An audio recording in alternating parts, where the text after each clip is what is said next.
Yeah, so I spent 2 days cutting in here, and anyways, I'm riding up to where I stopped, hopefully, because I did see one saw heading out of this area, and I saw another guy that was camped, so I'm optimistic that they just picked up where I left off and kept on cutting, but we'll find out here in a couple more miles where I turned around. It would be really cool to see that they continued from my turnaround point.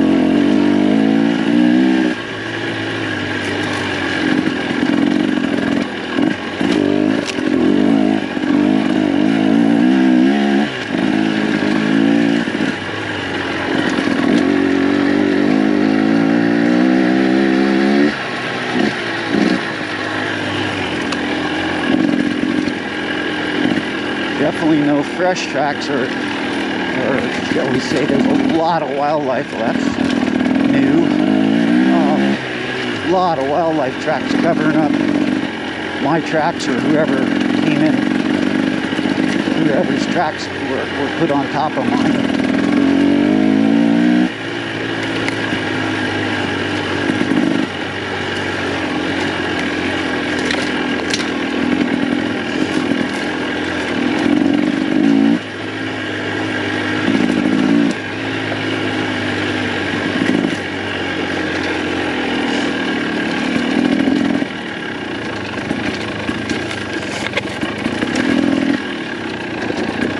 That's not a good sign, because that's a new one that's down.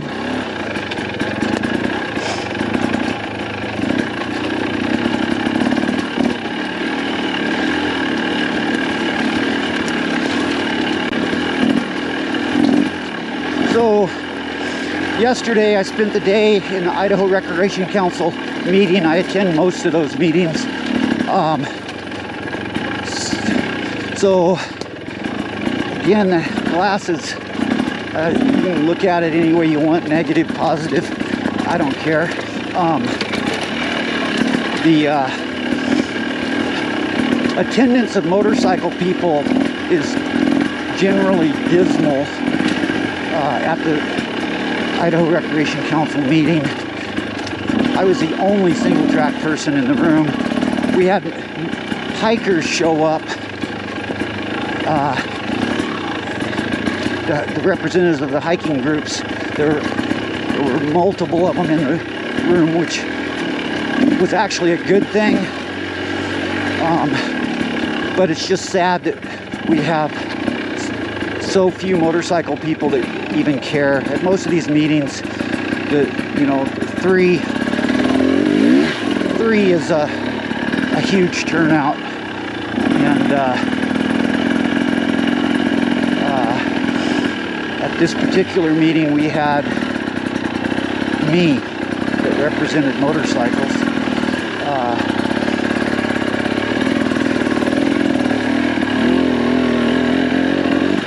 But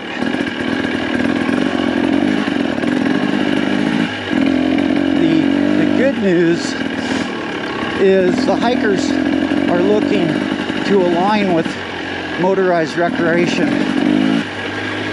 And because they've seen the good that is coming from our work and our OHV grant money, OHV grant funding, the sticker programs, and they want to get on board.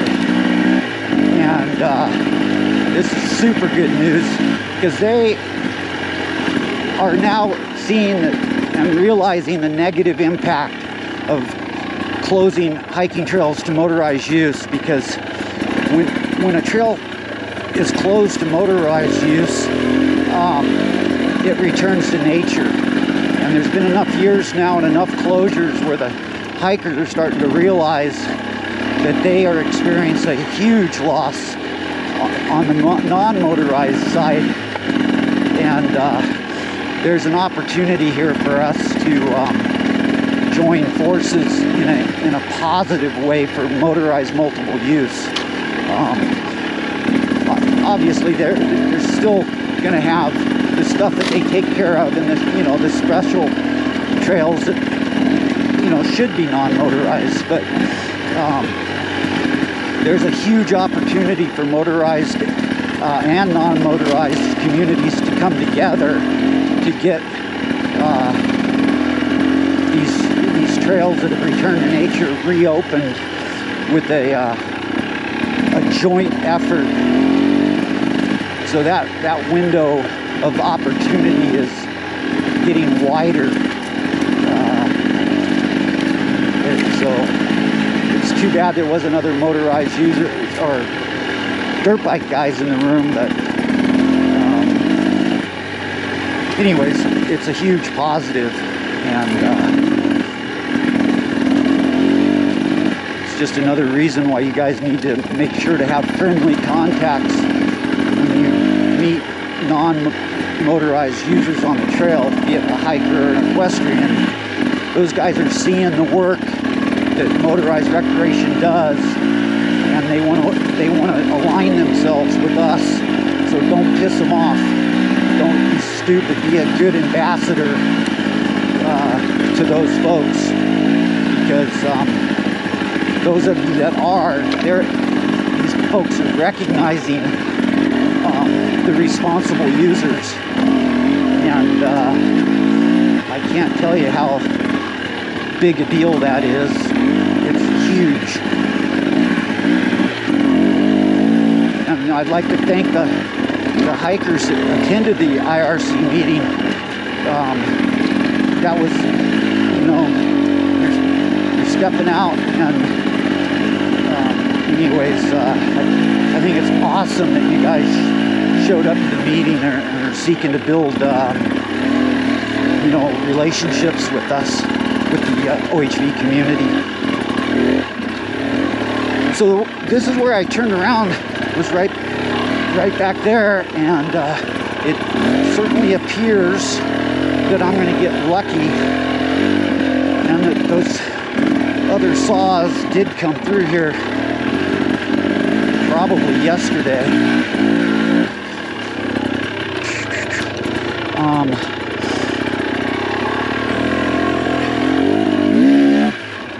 Oh yeah, they cut that. Awesome. So whoever followed me and continued to cut here, a huge thank you.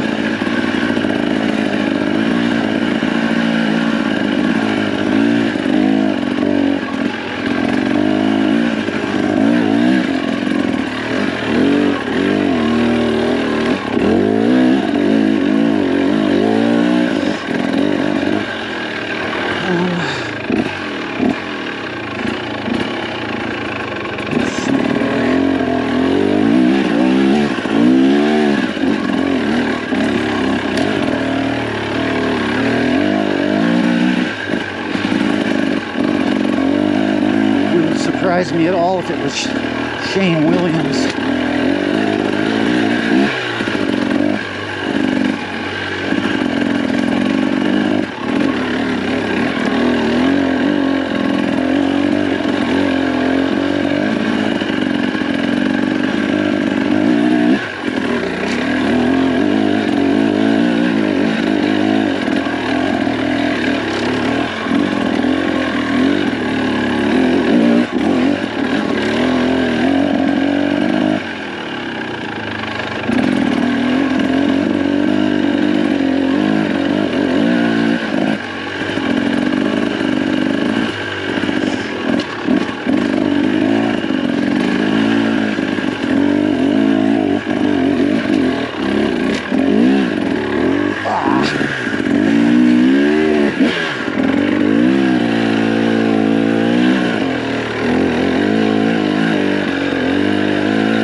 So on another positive from the IRC meeting, a U.S. Forest Service representative spoke, and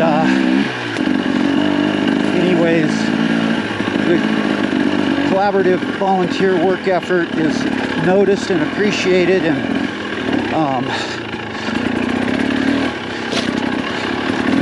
anyways, if you want to get trails cleared, it's going to be because of the volunteers.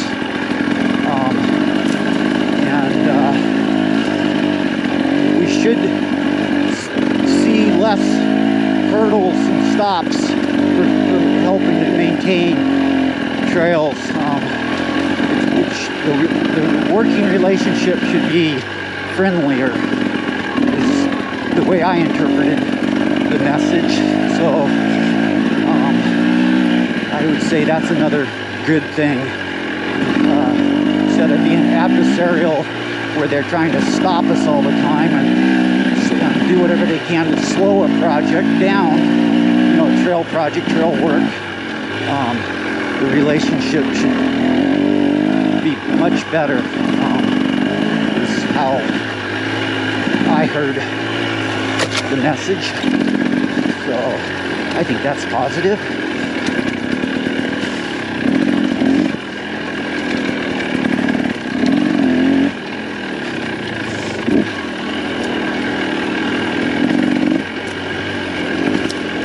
This is awesome to see. I thought I was going to have to cut all this, and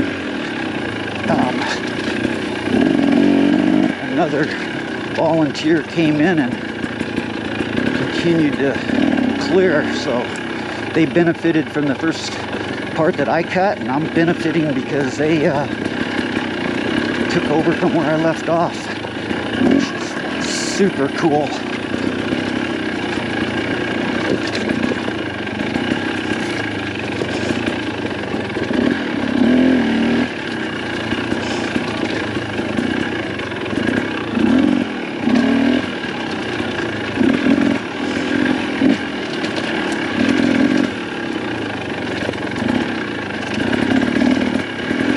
Kind of the message I've been trying to preach forever, you know, responsible use, carry a saw in your group, you know, for this kind of public lands riding. Obviously, if you're riding public lands where you don't have all these trees down, then I'm not talking about you. I'm talking about people that ride in areas where it's likely to encounter downfall. And if you're going around downfall, then you should be carrying a saw in your group, or one or more saws anyways. And if everybody does a little bit of work, that's better for all of it. Oh yeah, bike has been through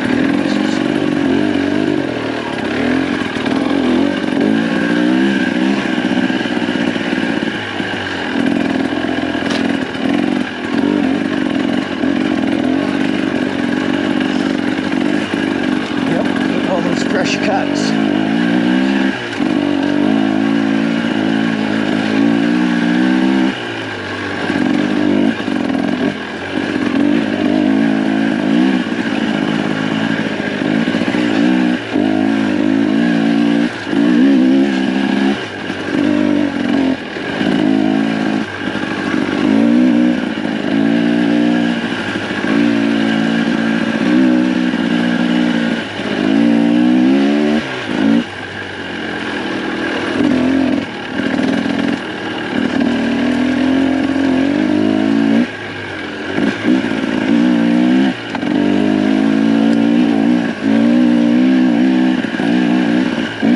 Could have been the trail rangers too that were in here, but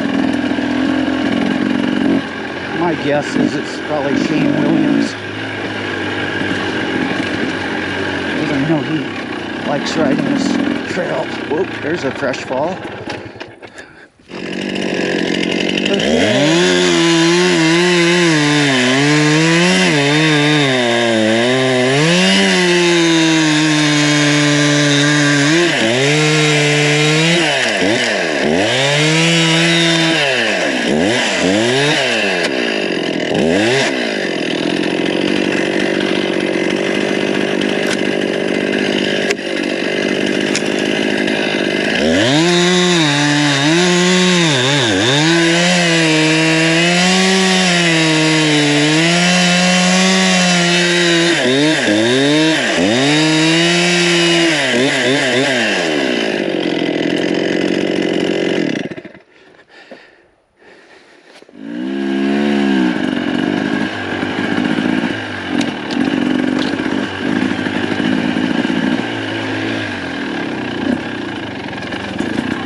anyways, if you're the person that, or know the person, be it Idaho State Parks or Shane Williams or somebody else that cut this section, continued from where I left off, big thank you, and comment on this video. But anyways,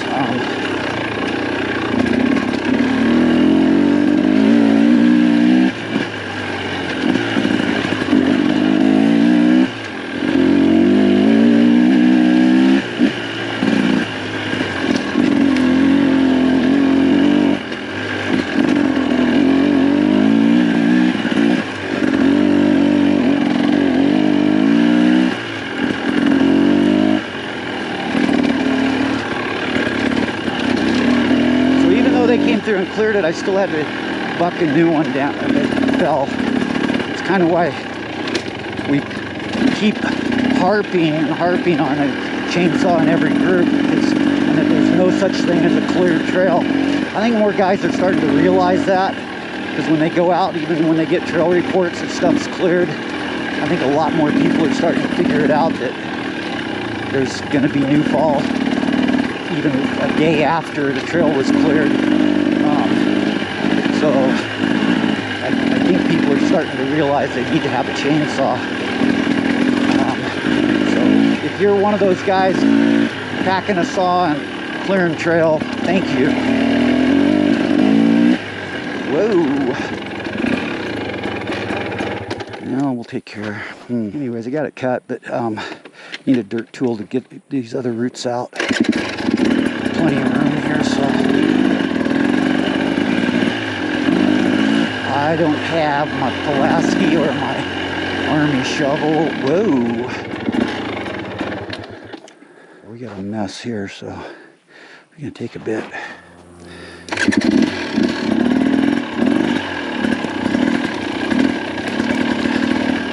That one took a while. We had 3 trees laying right down the trail.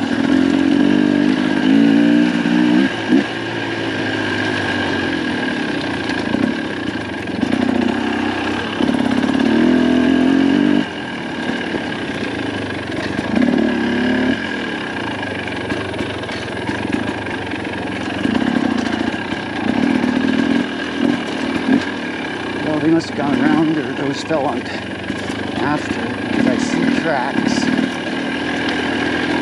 Anyways, it's all good. They got a bunch of stuff, so. Oh.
definitely tracks coming through here. Which can be a good indication that somebody cleared. Whoa!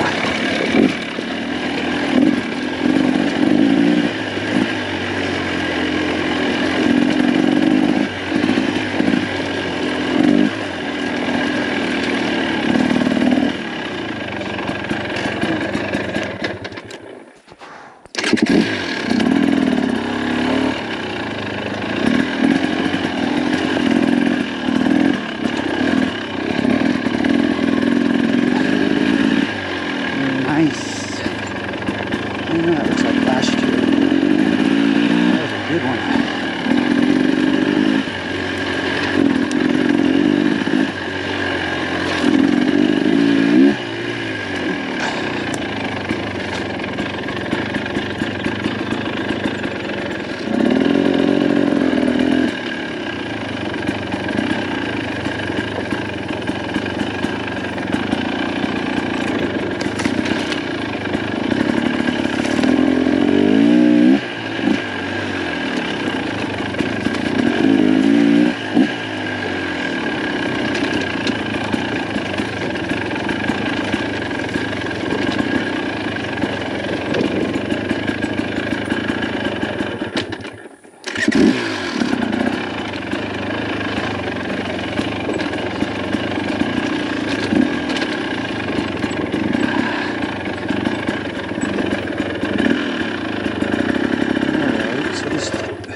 There's a mess.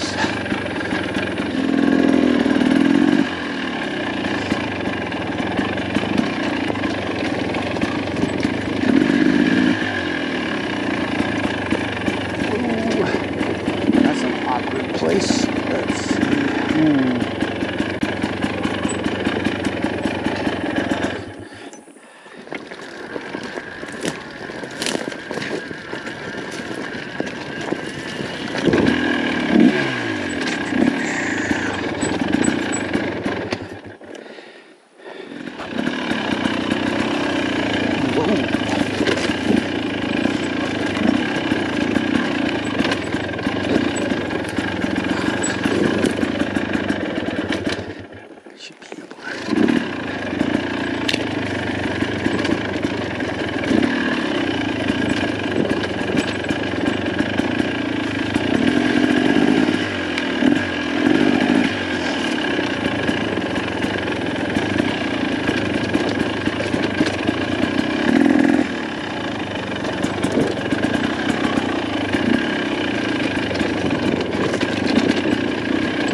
There. That one took a while to get all them limbs off.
that took a while.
Here, these I didn't have to saw, I just picked them up.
Lazy cut.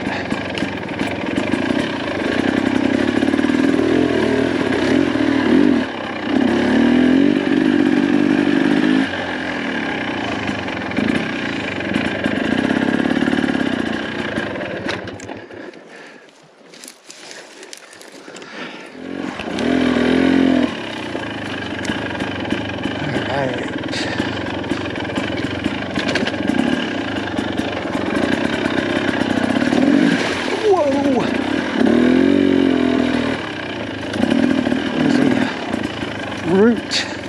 You can't see it in that water, and it's at a 45-degree angle, right? And you're starting to exit. Anyways, it tries to wash out your front wheel.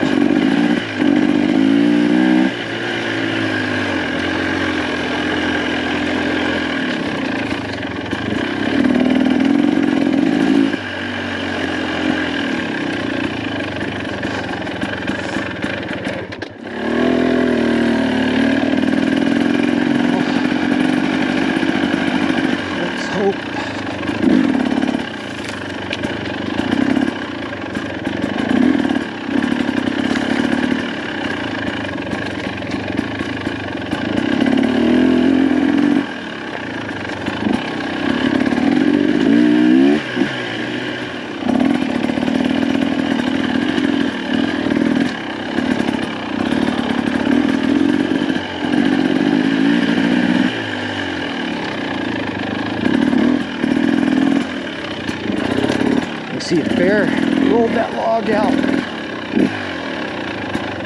looking for food.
Go very far between.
Heat it up.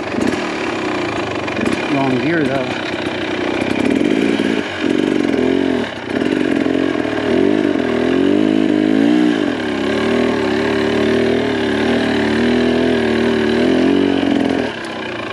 Sometimes it's important to shift down. Had I shifted down, I wouldn't have got stopped. But oh well.